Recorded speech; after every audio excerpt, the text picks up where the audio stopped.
The apple tree at the south end of Eliza Renfield's property came in sweet every September. She had known this her entire life. She had climbed that tree as a girl had watched her mother stand beneath it in the early morning with a basket over her arm, had learned from those mornings that some things in this world could be counted on, absolutely. The mountains to the west. The first frost in October, the apples in September. On the morning of the 9th of September, 1883, she woke before the sun and went to the kitchen and began to make a pie. She made the crust the way her mother had taught her. Cold butter, cold hands. Don't overwork it. She cut the butter in with the patience of a woman who understood that certain things could not be rushed without being ruined. The kitchen filled with the smell of flour and the particular quiet that belongs only to very early mornings when the world has not yet remembered what it is supposed to be doing. She crimped the edges carefully, more carefully than the occasion required, and she knew it, and she did not examine why. The apples she had picked the evening before, choosing each one by hand from the lower branches where the fruit came in fullest. She peeled and sliced them at the kitchen table, while the sky outside went from black to the deep blue that comes just before dawn. She seasoned them the way she always did: cinnamon, a little nutmeg, brown sugar, and something she did not measure because her hands had learned the amount without being told. She slid the pie into the oven and sat down with her coffee and looked out the kitchen window toward the north. The Holt property lay across the field that separated their two ranches. In the early light, it was a collection of dark shapes: the barn, the old fence line, the cottonwood east of the main house, whose branches she could identify by silhouette from 200 yards. She had known that property for as long as she could remember. She had known its sounds and its rhythms and the way the morning light moved across it at different times of year. She had known Edmund Holt for the same length of time. He was 55 years old. He had lived on that land for more than 2 decades, and wore the evidence of it on his face not as damage, but as information. The lines around his eyes came from squinting at the Colorado sun. The gray in his hair came from seasons of work and weather. The particular set of his shoulders came from carrying weight for a long time without complaint, which was different from carrying it without feeling it. His wife, Violet, had died in the spring of 1880. Not suddenly. The illness had taken its time, the way illnesses do when they intend to be thorough. Edmund had sat with her through all of it, and when it was over, he had buried her under the cottonwood east of the house and gone back to work the next morning because work was the only thing that still made a shape he could fit himself into. That was what people said about Edmund Holt afterward, that he went back to work the next morning. Some said it with admiration, some said it with concern. Edmund himself had no opinion about it. He simply did not know what else to do. Eliza had known Violet well. Their families had been neighbors for as long as either property had existed in its current form. The Renfields on the south, the Holts on the north, with the field between them that belonged to neither and both. Violet had been the kind of woman who made a neighborhood feel like something more than a collection of adjacent properties. When she died, something went quiet that had always been warm. Eliza started bringing food 2 weeks after the funeral, not every day. She was running her own property alone, 40 acres, that required her full attention since her parents had moved to Denver 2 years prior to be near her older sister. She had learned to manage the land, the cattle, the accounts, the endless negotiations of a working ranch without the luxury of partnership. She was capable, and she knew it, and she did not consider this remarkable because remarkable had never been available as an option. Just Tuesdays, a pot of something or bread, or when the apples were good in September, a pie. She would cross the field between the properties in the morning and knock on the door of the Holt house, and Edmund would open it and look at whatever she had brought with an expression of genuine appreciation, because Edmund Holt was a man who understood the value of a well-made thing. "You didn't have to," he always said. "I know," she always said. They had this exchange so many times it had become its own kind of language, a shorthand for something neither of them looked at too directly. He accepted. She brought.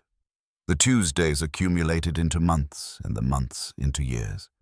And the field between their properties became a path she knew by feel could have walked in darkness without losing her way, which in certain respects she already had been doing. The pie came out of the oven at 7:30 golden and smelling of September, and she set it on the rack to cool and went to tend to the morning chores. The cattle needed moving. The south fence had a section she had been watching with suspicion for 2 weeks. There was a letter to write to the buyer in Durango regarding the fall prices which she had researched carefully and about which she had a clear and defensible position. She did these things with the efficiency of a woman whose days were fully occupied and who had made her peace with that.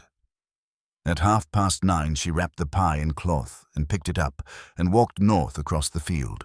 The sky above her was doing what Colorado skies do in September, an improbable blue, the kind that makes everything below it look as though it has been placed there deliberately, as though the landscape is a painting finished just this morning. The light came over the eastern ridge and moved across the field in long gold stripes, the dew burning off the grass where it touched. A hawk lifted from the fence post at the property line and caught an updraft without apparent effort, rising in long, slow circles until it was a dark point against all that blue. Edmund was on the porch when she came through the gate. He was usually on the porch on Tuesday mornings. She had noticed this over 3 years without examining it too carefully, the way he seemed to have learned the rhythm of her visits without acknowledging that he had. He was sitting with his coffee and looking out at the morning with the particular stillness of a man who has made peace with early hours, which is different from a man who enjoys them. He looked up when he heard the gate. She came up the porch steps and held out the pie. He looked at it the way he looked at things she brought with a slowness that was not indifference but its opposite, as though the looking itself was a form of appreciation that words would only diminish. "Apple," he said. "September apples," she said. "The good ones." He looked at the pie for a moment longer. Then he looked at her. And then slowly, the way it always came, as though it had to travel some distance to reach his face, he smiled. It was a rare thing, that smile. It arrived without announcement and changed everything about him when it came. It reached his eyes and stayed there. And the lines on his face rearranged themselves into something that had nothing to do with difficulty. For a moment, he looked like the man he must have been before the years had added their weight, not younger exactly, but unburdened, the way a field looks after a long rain. "If only I were 20 years younger," he said. He said it lightly.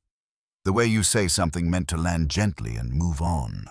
The way you acknowledge a door without opening it, because opening it further feels like more than the moment can hold. Eliza looked at him. The September morning held them. The hawk was still up there, making its patient circles. The aspens along the creek were just beginning to show their first yellow at the edges. She did not smile. 20 years wouldn't have been enough, she said. I needed exactly you. And then before he could find anything to do with that, she set the pie on the porch railing with a steadiness that her hands managed better than the rest of her said she had cattle to check, and turned and went back across the field. Edmund stood on his porch and watched her go. He stood there for a long time. Then he went inside and poured himself more coffee and sat at the kitchen table and looked at the wall and thought about what she had said, and found that thinking about it was not a thing he could do quickly or finish in a single sitting. He thought about it, if he was honest, for considerably longer than that morning. What Eliza had not told him, what she had never told anyone, because some things are more real when they stay interior, was why she had started crossing that field in the first place. It was not pity. She was precise enough about herself to know the difference between pity and what she felt, and pity was not it. Pity is what you feel for someone from a comfortable distance. What she felt required her to cross the field, to knock on the door, to show up every Tuesday, regardless of what her own week had cost her. It had started on a morning 2 weeks after Violet's burial. Eliza had been at her kitchen window with her first cup of coffee, looking north across the field as she often did in the mornings. She had seen Edmund standing in the yard between the house and the barn. Just standing. Not working, not moving toward anything. Standing in the middle of his own property in the early morning, as though he had forgotten what he was supposed to do next.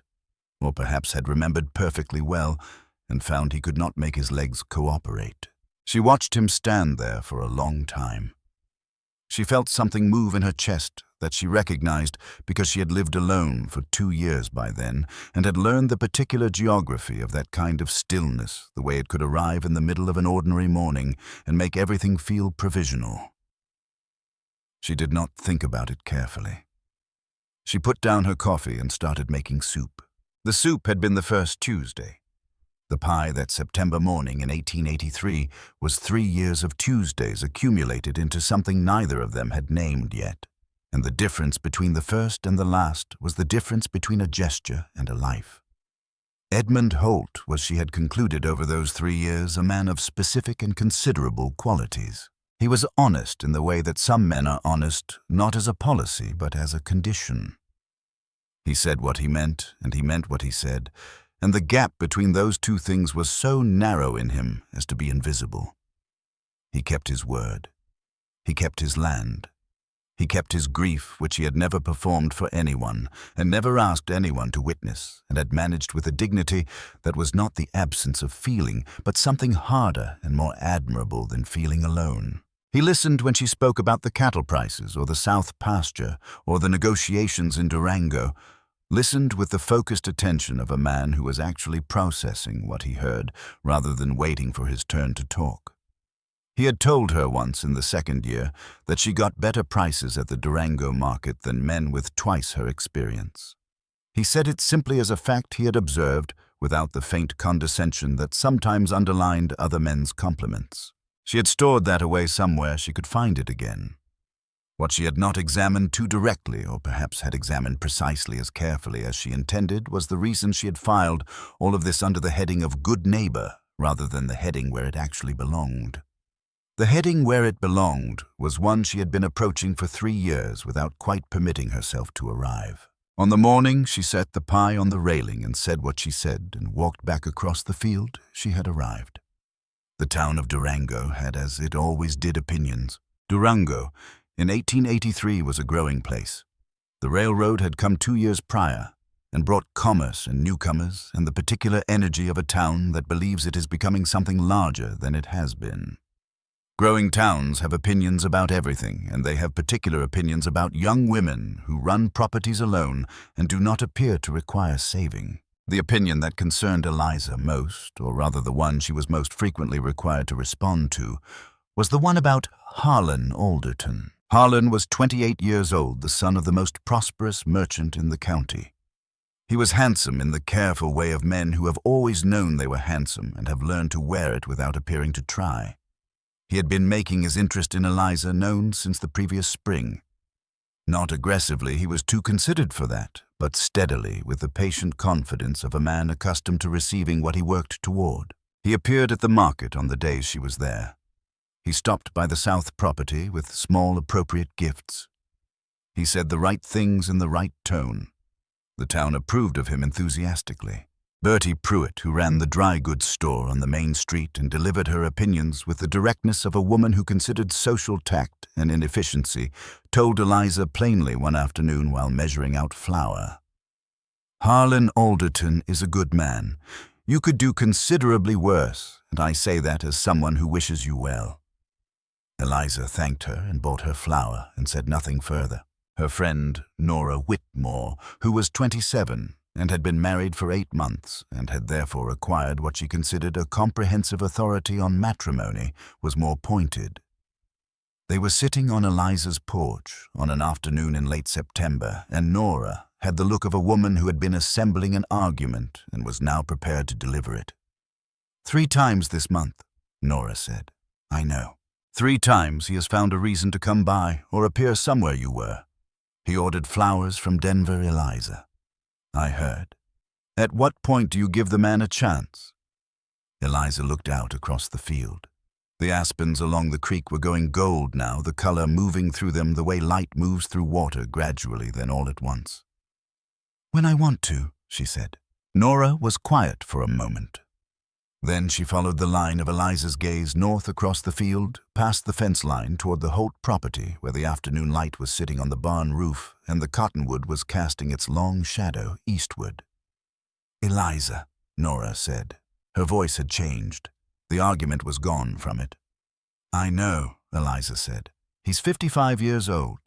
I know that too. Nora was quiet for a while. The afternoon moved around them. A cloud passed over the sun and the field went grey, and then gold again. He might never ask, Nora said finally. Not unkindly, just honestly, the way a real friend tells you the thing you already know and have been trying not to look at directly. Eliza did not answer immediately. She looked at the aspens, which were always exactly themselves, regardless of what the season asked of them. "Then I'll keep bringing Tuesdays," she said, and she meant it. That evening, Edmund Holt sat on his porch with Chester standing at the paddock fence nearby, an elderly animal with a philosophical disposition and a long history of listening without judgment, and the remains of the apple pie on the kitchen table, and the particular quality of Colorado dark that comes in September when the days are shortening and the first suggestion of autumn is in the air. He sat with his hands around his coffee cup and looked at the place on the porch railing where the pie had been. He thought about the way she had said it, not like a question and not like a confession, but like a simple statement of fact delivered with the same steadiness she brought to everything: the cattle prices, the fence repair. The long walk across the field every Tuesday morning for 3 years without ever asking for anything back. 20 years wouldn't have been enough. I needed exactly you. He turned the sentence over the way he turned everything over, slowly, looking at what was underneath. It was how he had always approached things. He had never considered this a flaw. The land taught patience. The land did not reward the man who moved before he understood what he was moving toward. She said 20 years wouldn't be enough, he told Chester. Chester moved his ears. I don't know what to do with that, Edmund said. Chester offered no opinion. The Colorado night deepened around the peaks, and the stars came out one by one over the mountains. And Edmund finished his coffee and thought about Violet, not with guilt. Violet had been gone 3 years and had been, while she was here, a woman of such clear and practical good sense that guilt on her behalf would have struck her as a waste of perfectly useful energy. He thought about her with the particular tenderness that comes from having known someone completely. He thought about the way she looked at him when he was being stubborn in a direction she considered wrong, that expression of hers half patience, and something underneath that was purely amused. He went inside and washed the pie pan and stood at the kitchen window for a while, looking south across the field toward the Renfield property where the lights in the windows were going out one by one. Then he went to bed. He did not sleep for a long time. Edmund Holt was not a man who processed things quickly. He had never considered this a failing.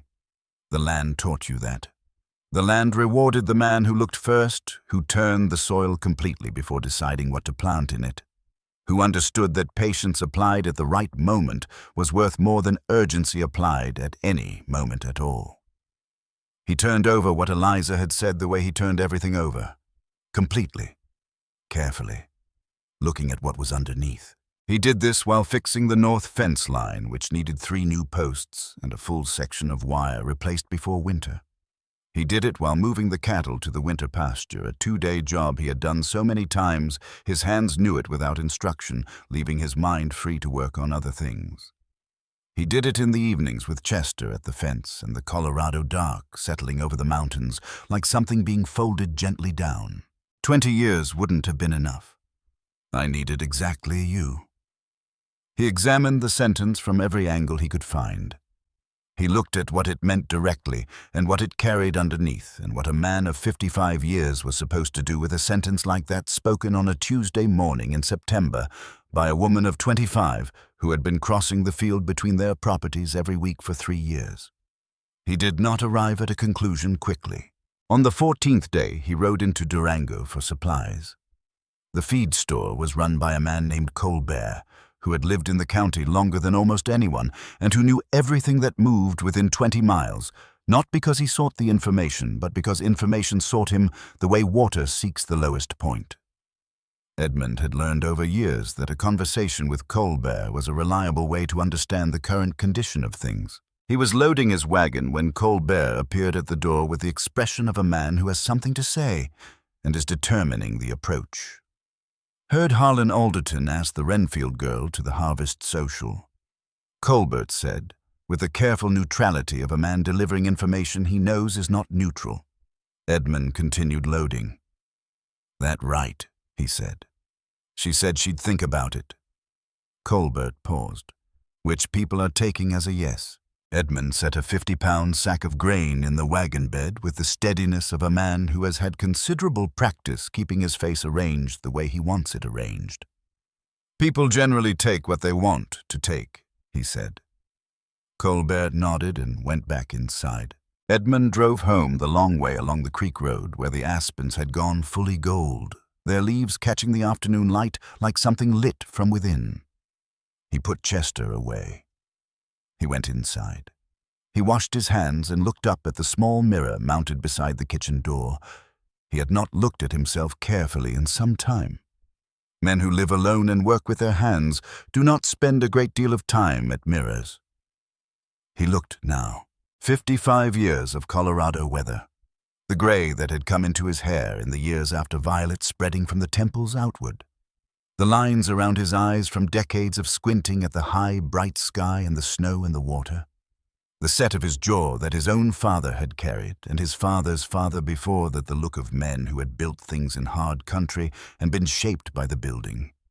He was not a vain man and had no illusions about what the mirror showed him. He had the specific conversation with his reflection that a man has when he is trying to talk himself into or out of something his better judgment has already decided.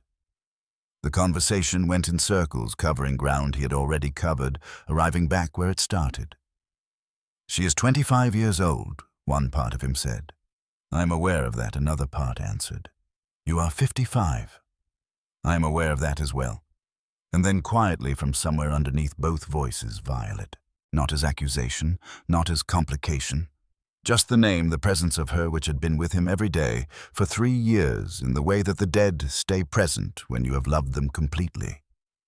Violet, who had been the clearest thinking person he had ever known and who had said to him more than once in that direct way she had that left no room for comfortable misunderstanding, "Edmund. Stubbornness in the wrong direction is just stupidity with better posture." He had heard her say it about more than one situation across the years of their marriage. It was among the truest things she had ever told him. He looked at his reflection for a moment longer. Then he put on his hat and went back to work. 3 days later, on a gray October morning with the smell of the coming season in the air, Edmund walked south across the field. He had not planned the specific morning. He had simply finished his breakfast and looked out the kitchen window and seen Eliza at the south fence line. She was working one of the corner posts that had been leaning since late summer. Her movements efficient and certain, the kind of work she did without needing to think about it because her hands had learned it long ago. He watched her for a moment, then he picked up his hat. She heard him coming through the dry grass and did not look up. She kept working the post, setting her weight against it in measured increments, the way you work something that requires patience rather than force. He stopped at the fence line between their properties, put his hands on the top rail. "Eliza," he said. "Edmund," she said without looking up. He was quiet for a moment. The October morning held them, the aspens rattling lightly in the creek bottom, the smell of frost that hadn't quite come yet but was getting ready.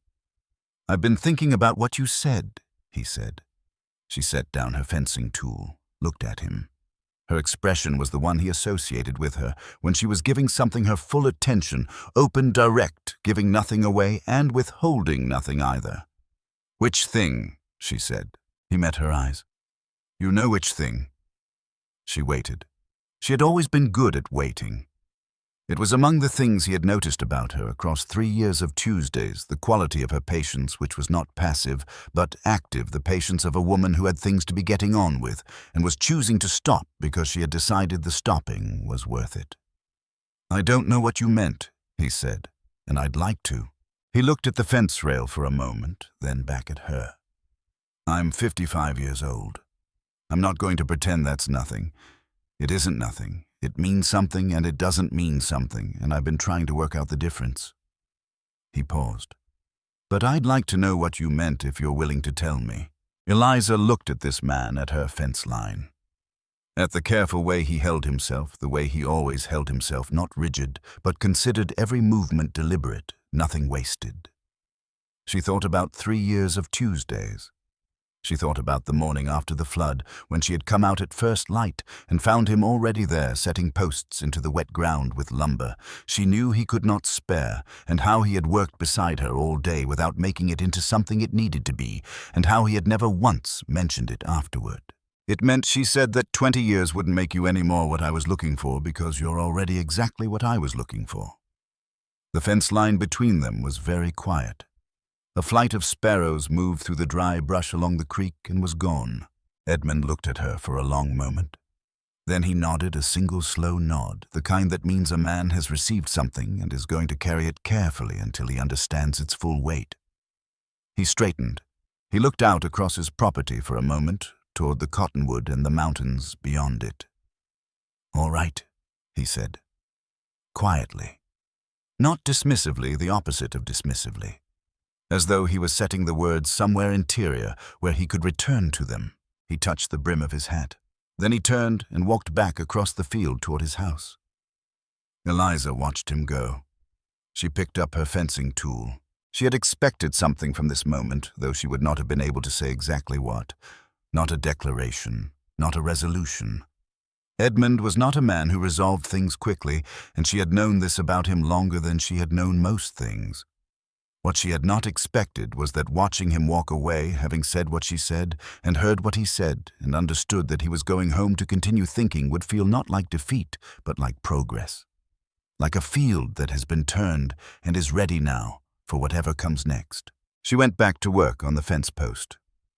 The harvest social was held on the last Saturday of October in the main hall of Durango. Eliza went. She wore a dress the color of the Colorado sky in late October, a deeper, heavier blue than September, and she arrived with Nora Whitmore and her husband and spent the first hour in pleasant enough conversation with people she had known most of her life. Harlan Alderton was there. He was, she acknowledged privately and without resentment, a genuinely capable man, not just in the surface way, but in the more durable way that showed in how he listened and what he chose to say and what he chose not to. He brought her something warm to drink and stood beside her with the comfortable ease of a man who believed things were developing in his favor, and based on the visible evidence, he was not wrong to believe it. The visible evidence simply did not include certain things. It was Bertie Pruitt who found her near the refreshment table, which Eliza had expected, because Bertie was a woman who believed that allowing people to remain in comfortable uncertainty was a form of negligence. "I hear you've been spending time at the Holt Ranch," Bertie said in a tone that was not quite a question. "Edmund is my neighbor," Eliza said. "He has been my entire life. He is also 55 years old." Bertie set down her cup and turned to face Eliza with the full weight of her concern, which was considerable. "Harlan Alderton is standing 20 feet from where we stand. He is 28 years old. His father controls half the supply contracts in the county and is expanding into the railroad freight business. I say this as someone who genuinely wishes you well." Eliza looked across the room at Harlan, who caught her looking and smiled. A good smile. Uncomplicated.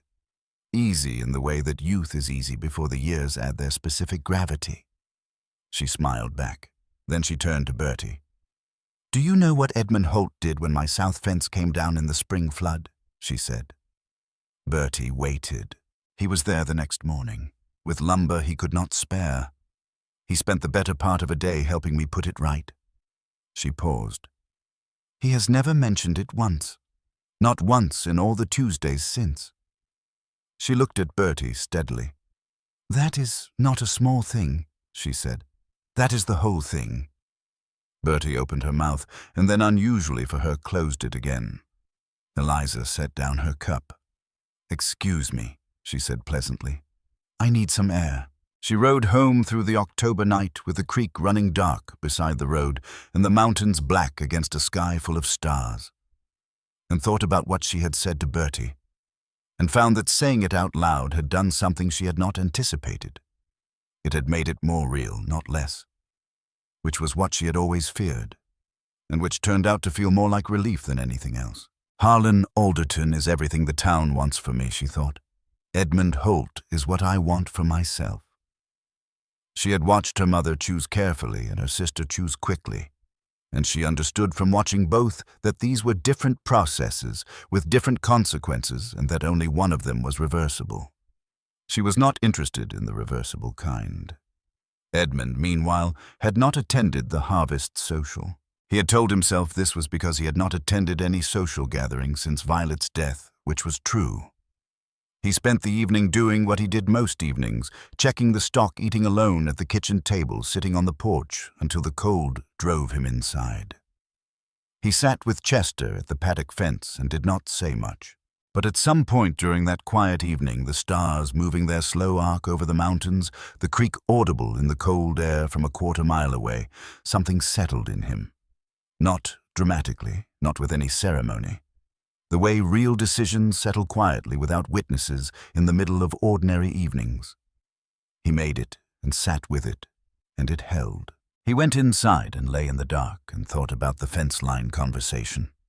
About Eliza's face when she had said what she said, that directness. She carried the quality of her attention when she gave it fully. He thought about the spare room upstairs, still closed, still holding what it had held for 3 years. He thought about the porch railing that had been loose since August. He thought, I have been thinking this through. And then I have thought it through long enough. He slept. The next morning, he went to the barn and addressed the east side roof problem he had been aware of since summer. He spent 3 days on it, working steadily through the cold mornings, and when it was done, he stood in the yard and felt the particular satisfaction of a thing properly finished. He fixed the porch railing. He replaced the frame on the east-facing kitchen window, which had been swelling in the damp since spring. Then he went to the door of the spare room. The room that had held Violet's things, that had remained closed for 3 years, that he walked past every day without opening, and he stood in front of it for a long time. He opened it. He worked through the room over the course of a week, handling each thing with the attention it deserved. Violet's quilts, her books, the dried flowers she had hung from the ceiling beam in their first summer on the property, which had stayed long after she was gone. He handled each thing carefully and deliberately, the way you handle something that has mattered and still matters and must be treated accordingly. He was not erasing her. He understood the difference instinctively without needing to examine it. A room where someone has lived fully and been loved does not lose that simply because the furniture is rearranged.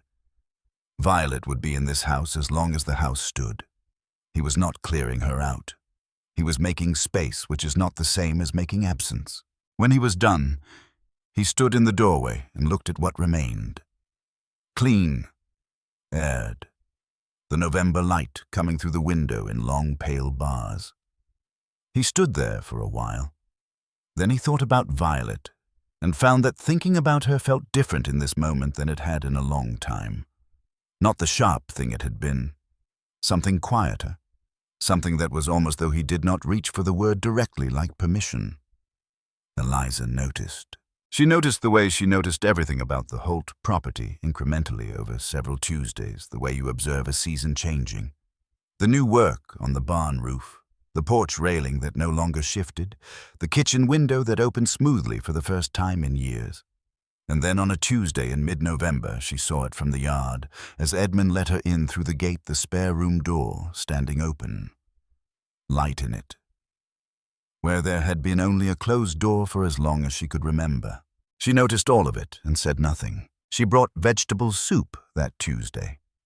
They sat briefly on the porch, despite the cold, talking about the south pasture and the cattle prices for the fall and the winter that was shaping up to be a hard one. The conversation was exactly what it had always been, and also nothing like what it had always been, and they both knew it, and neither of them addressed this directly. And the not addressing was its own kind of conversation, running underneath the one about cattle and weather.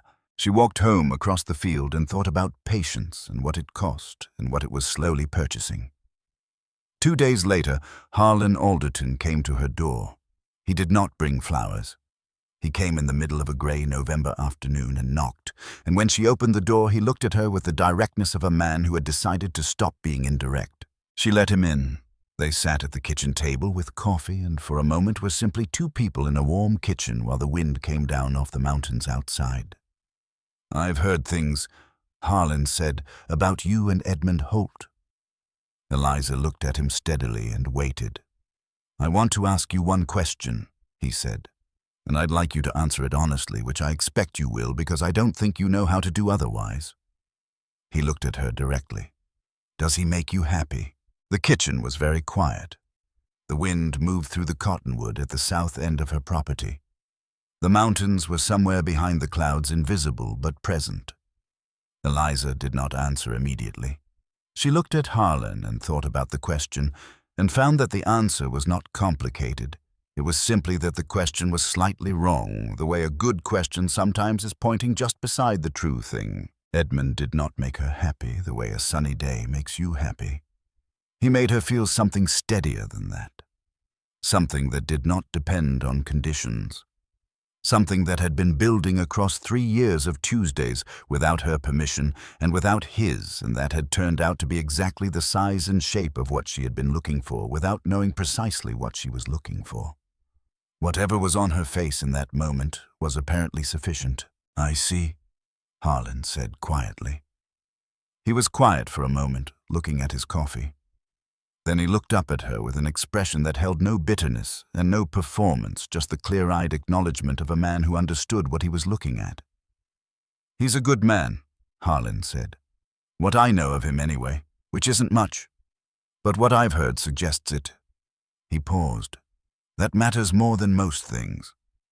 He stood, put on his hat. "I hope it works out the way you want it to," he said. And he meant it. She could hear that he meant it, and she thought, watching him go, that this said something real and good about his character. She walked him to the door. After he left, she stood at the kitchen window for a long time. The Holt property lay to the north, invisible in the grey afternoon except for the lamp burning in the kitchen window. A single point of warm yellow light in all that cold, grey steady and unhurried. She looked at it and let herself think the thing she had been circling for weeks.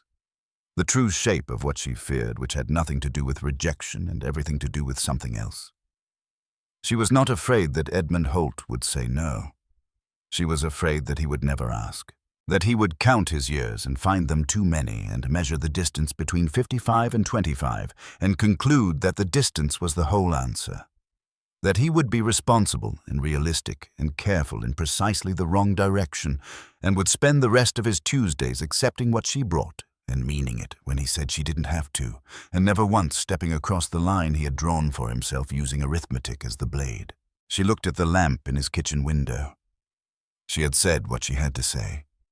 She had said it at the fence line and meant it completely, and she would not say it again because saying it again would be a different kind of thing, would be asking rather than answering, and she had answered.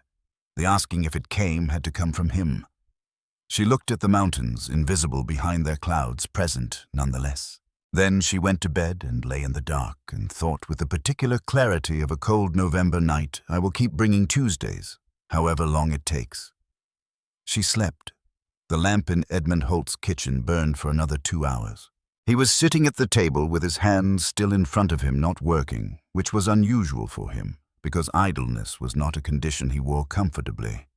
He was simply sitting thinking about the spare room and what he had done in it and what it meant that he had done it. Thinking about a woman who crossed a field every Tuesday for 3 years with something in her hands and never asked for a single thing in return. Thinking about a fence-line conversation in October and a sentence he had been carrying since September.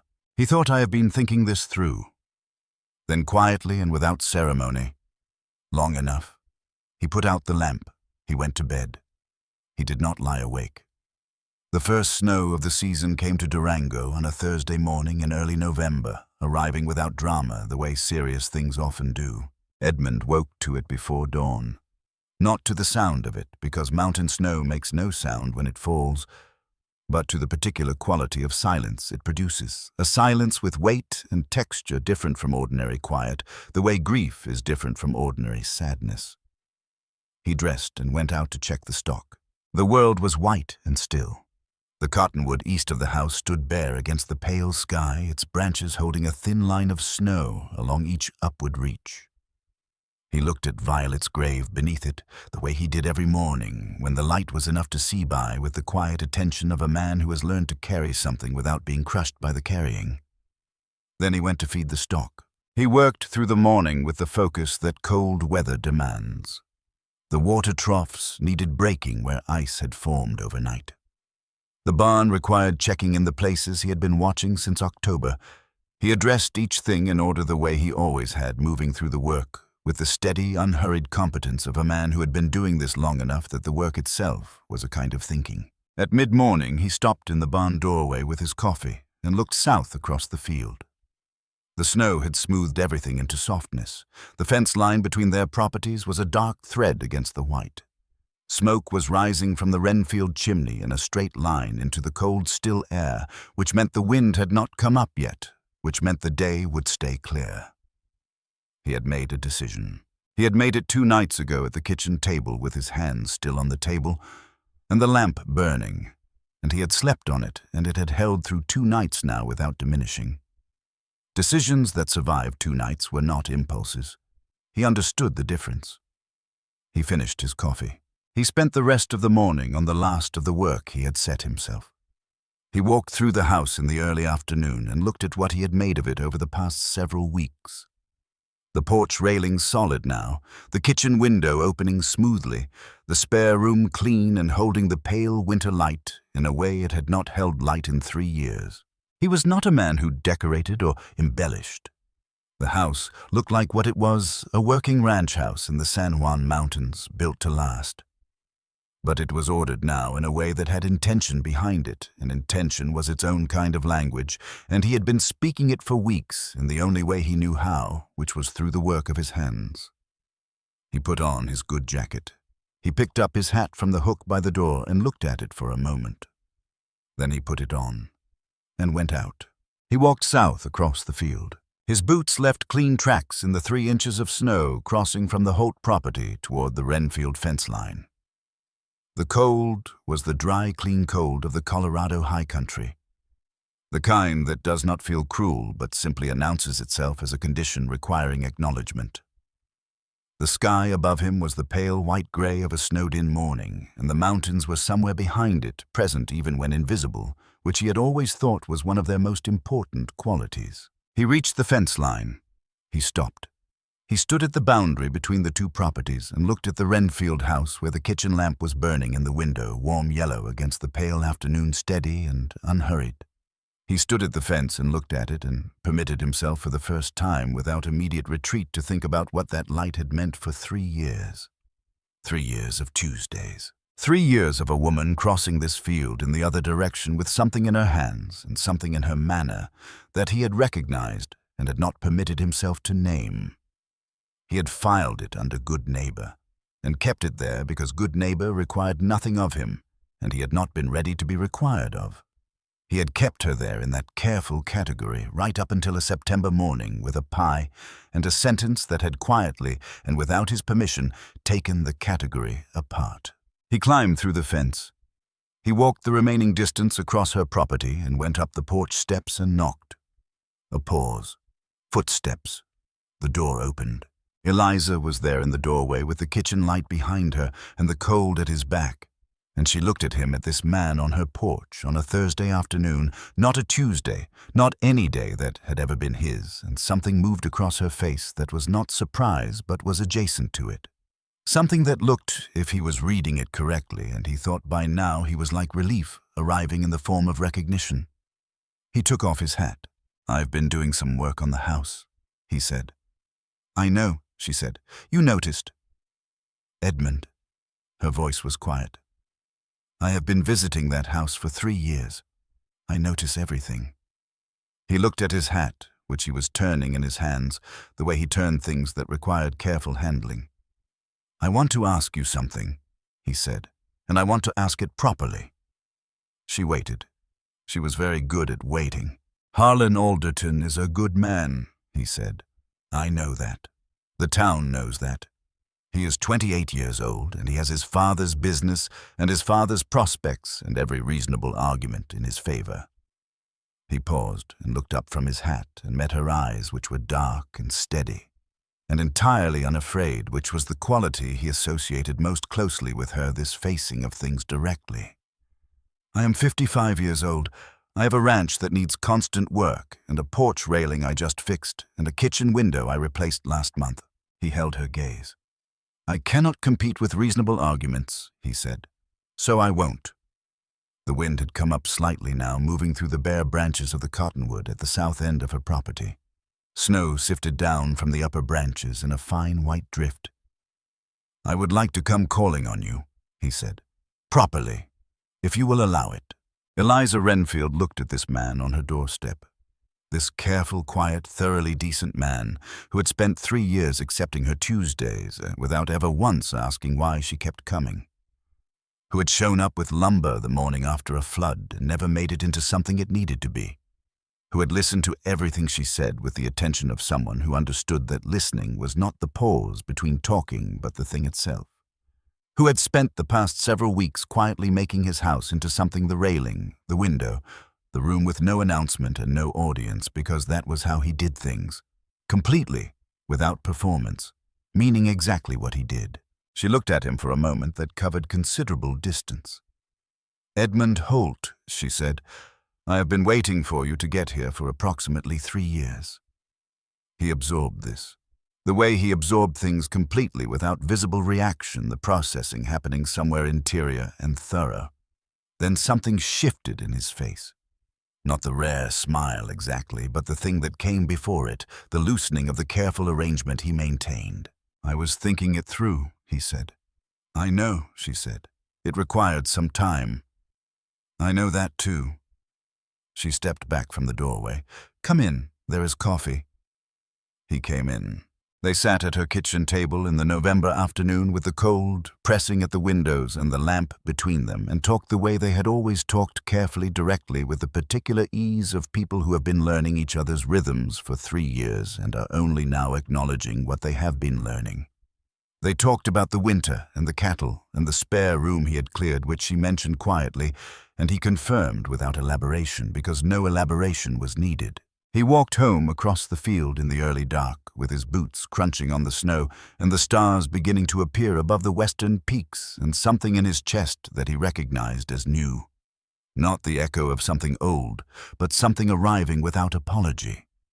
The way the first real warmth of spring arrives, not asking permission and not requiring it.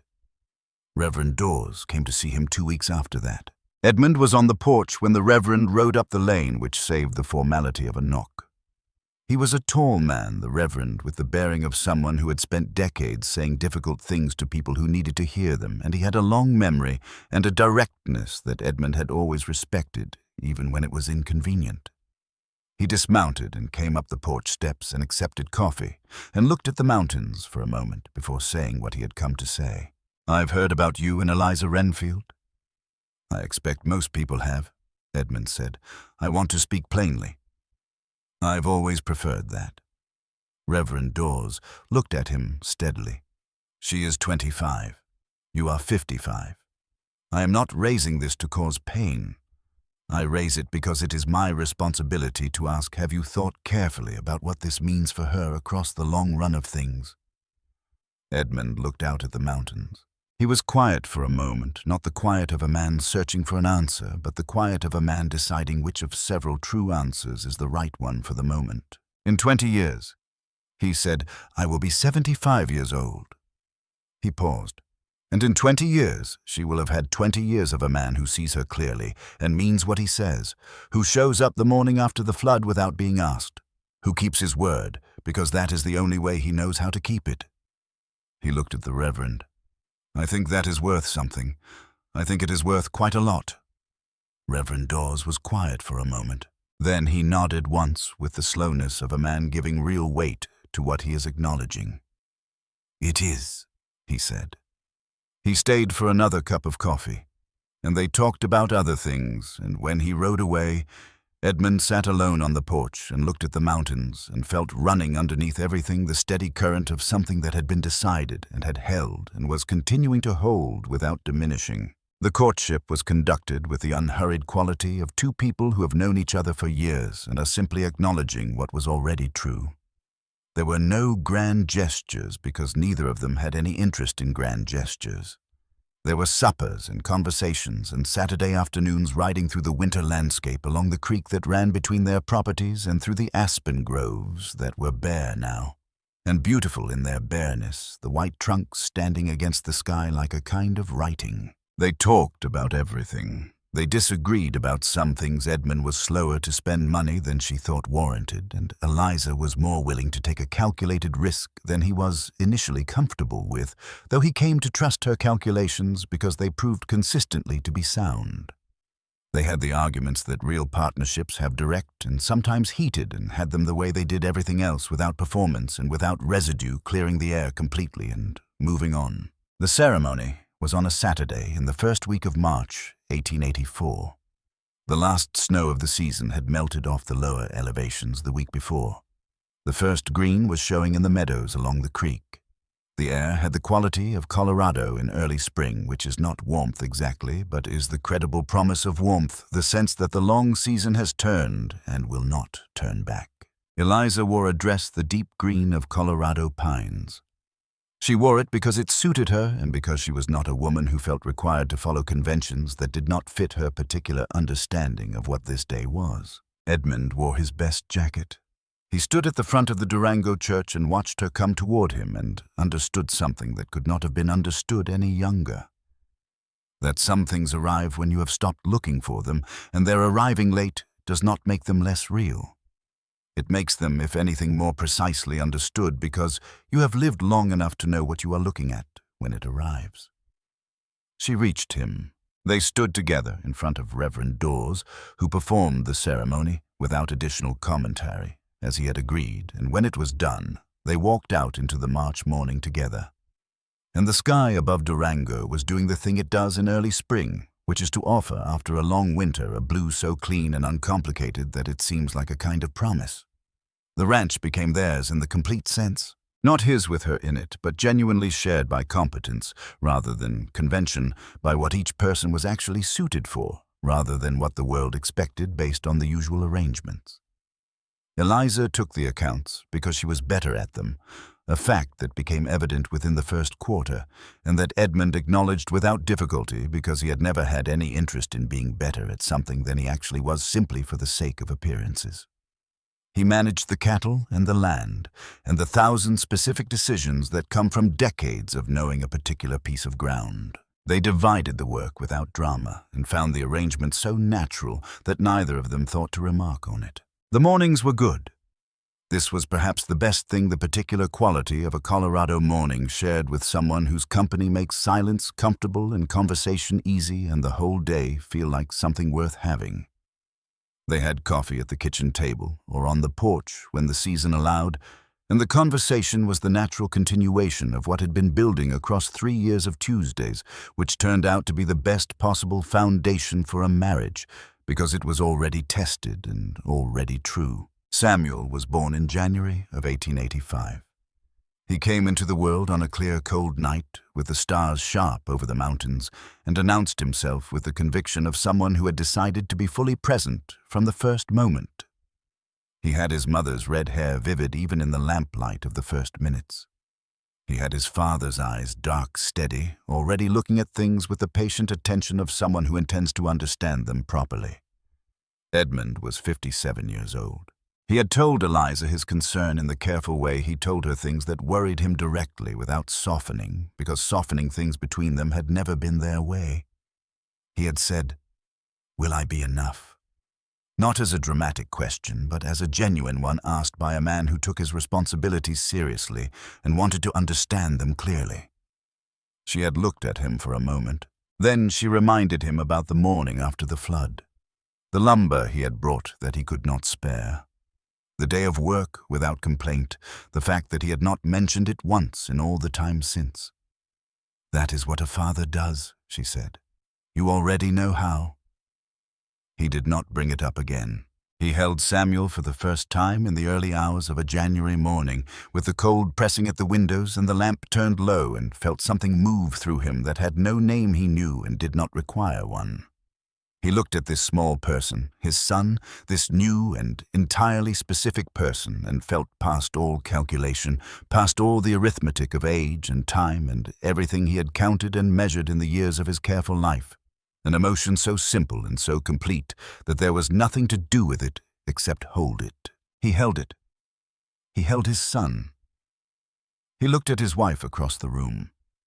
She was watching him with the expression that had started everything, the one he had not known how to read on a September morning 2 years ago and knew completely now.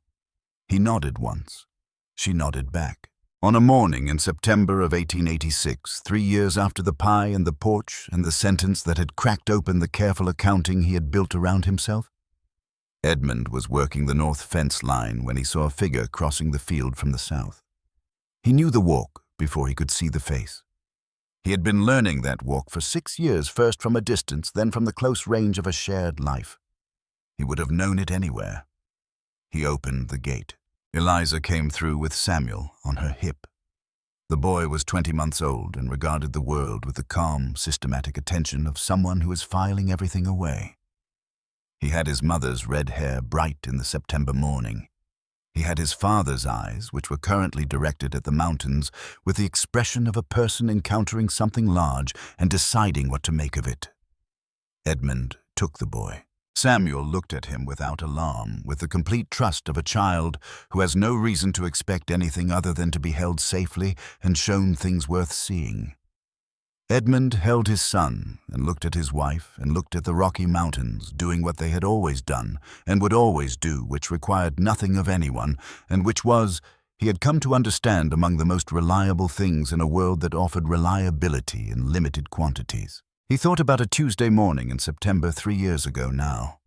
A pie on a porch railing.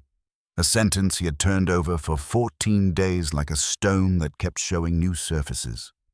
A woman walking back across a field with a steadiness in her shoulders that had told him everything he needed to know if he had known yet how to read it. He knew how to read it now. He thought about the man who had stood at the kitchen mirror and looked at 55 years of weather on his face and very nearly talked himself into a life without this morning in it. Who had counted his years and found them too many. Who had used arithmetic as a reason when it was actually an excuse, and who had come slowly and with considerable help from a patient woman and an old horse, and the memory of a clear-thinking wife, to understand the difference. He looked at Samuel, who was looking at the mountains with the seriousness of a person doing important work. He looked at Eliza. "If only I were 20 years younger," he said, not as a joke. He had said it as a joke once, and it had set off 14 days of difficult reckoning and a fence-line conversation and an October evening in front of a mirror, and ultimately this field this morning, this woman, this boy with his mother's hair and his father's eyes looking at the mountains as though they were something worth understanding. He said it now the way you say a true thing that you are still learning the full size of. With the particular gratitude of a man who understands every morning when he wakes up in a house that is no longer too large for one person, how close he came to the wrong choice. Eliza looked at him with the expression he now knew, as well as he knew his own hands. 20 years wouldn't have been enough, she said. I needed exactly you. Exactly this. Samuel looked between them with the clear-eyed incomprehension of a child who does not yet have the language for what he is inside, but who is inside it, completely warm and held, and already without knowing it, shaped by it. Edmund handed his son back to his mother. He closed the gate behind him. He walked with his family across the September field toward the house they had made together, under a sky that was doing what Colorado skies do in September, that blue, that specific and improbable blue, the kind that makes everything below it look like the world has just been finished and is still deciding what it wants to become. Some things look like small gestures and turn out to be everything. A pie carried across a field on a Tuesday morning. A porch. A man who had spent 55 years becoming exactly who he was, and had very nearly decided that was not enough. A woman who had been counting differently all along, not the years, but the man who had spent them. Do not let the arithmetic stop you from asking the question. What you have built across your years, the way you show up, the way you keep your word, the way you carry things without making the carrying into a performance that is not a liability. That is what someone has been watching for from across the field on a Tuesday morning with a pie in her hands. It might be exactly enough. It might be precisely what was needed. Exactly this.